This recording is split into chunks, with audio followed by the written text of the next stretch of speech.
Hallelujah, സ്തോത്രം.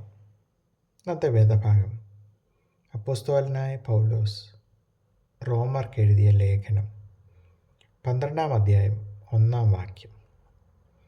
സഹോദരന്മാരെ, ഞാൻ ദൈവത്തിൻ്റെ മനസ്സലിവ് ഓർപ്പിച്ച് നിങ്ങളെ പ്രബോധിപ്പിക്കുന്നത്, നിങ്ങൾ ബുദ്ധിയുള്ള ആരാധനയായി നിങ്ങളുടെ ശരീരങ്ങളെ ജീവനും വിശുദ്ധിയും ദൈവത്തിന് പ്രസാദകരമായ യാഗമായി സമർപ്പിപ്പിൻ. ഈ വാക്യം നമുക്ക് എന്താണ് ഗ്രഹിക്കുവാൻ സാധിക്കുന്നത്? ദൈവത്തിൽ നിന്ന് അനുഭവിക്കുന്ന വൻ കൃപ, അളവില്ലാത്ത ദാനങ്ങളും കൃപകളും നാം എപ്പോഴും ഓർക്കണം. നാം നന്ദിയുള്ളവരായിരിക്കണം. നമ്മളെ പൊടിയിൽ നിന്ന് എടുത്ത് നമുക്ക് ശ്വാസം നൽകി ഈ ലോകത്തിൽ ആക്കിയിരിക്കുന്നു. ഒരു ദിവസവും ജീവിക്കാനുള്ള കൃപ തന്ന ദൈവത്തിന് നാം സ്തോത്രം ചെയ്യണം. അതോടുകൂടെ വിശുദ്ധിയിൽ, ദൈവം ആഗ്രഹിക്കുന്ന രീതിയിൽ വിശുദ്ധിയിൽ ജീവിപ്പാൻ നാം ശ്രമിക്കണം. പഴയ മനുഷ്യനെ ഉരിഞ്ഞു കളഞ്ഞ്, അതായത് നമ്മുടെ പാപ സ്വഭാവങ്ങളാണ് ഉദ്ദേശിക്കുന്നത്. നാം പണ്ടെങ്ങനെ ആയിരിക്കുന്നോ, ക്രിസ്തുവിനെ അറിഞ്ഞതിന് ശേഷം നമ്മുടെ ജീവിതം എങ്ങനെയായിത്തീരുന്നു, അതാണ് പ്രധാനം. അപ്പം നമ്മുടെ പാപ സ്വഭാവങ്ങളെ വിട്ട് വിശുദ്ധിയിൽ ജീവിപ്പാൻ ശ്രമിക്കണം. അതുപോലെ നമ്മുടെ ജീവിതം പൂർണ്ണമായിട്ട് ദൈവത്തെ ഏൽപ്പിക്കുക.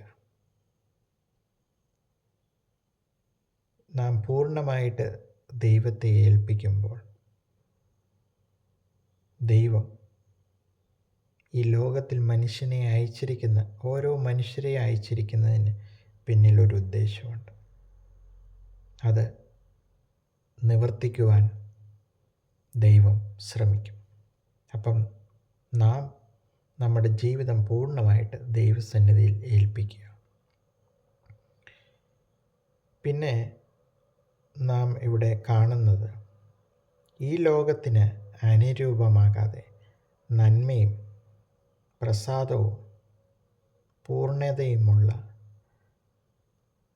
ദൈവഹിതം ഇന്നതെന്ന് തിരിച്ചറിഞ്ഞ് ജീവിക്കാൻ ശ്രമിക്കണം.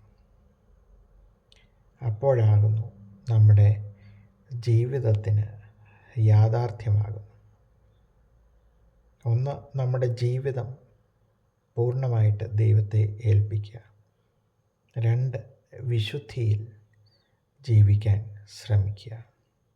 നമ്മുടെ ജീവിതം ഒരു ആരാധനയായി തീരണം. ദൈവസന്നിധിയിൽ അവൻ്റെ കൃപകളെ ഓർത്ത് എപ്പോഴും സന്തോഷിച്ച് ആനന്ദിച്ച് നാം ദൈവത്തെ വാഴ്ത്തി സ്തുതിച്ചുകൊണ്ട് ജീവിക്കണം. അതാകുന്നു ദൈവം നമ്മളെക്കുറിച്ച് ഉദ്ദേശിക്കുന്നത്. അതിന് പരിശുദ്ധാത്മാവ് സഹായിക്കട്ടെ. കർത്താവേ, ഒരു ദിവസം രാത്രി അവിടെ തന്നതിനായി സ്തോത്രം ചെയ്യുന്നു. എല്ലാ കൃപകളും അവിടുത്തെ എല്ലാ ദയയും ഞങ്ങളുടെ ജീവിതത്തിൽ അവിടുന്ന് തന്നതിനായി സ്തോത്രം.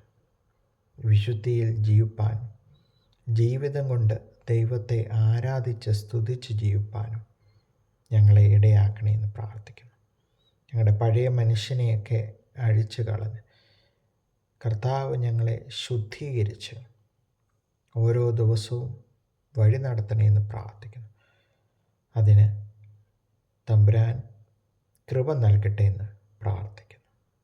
എല്ലാം യേശുവിൻ്റെ നാമത്തിൽ തന്നെ. ആമീൻ.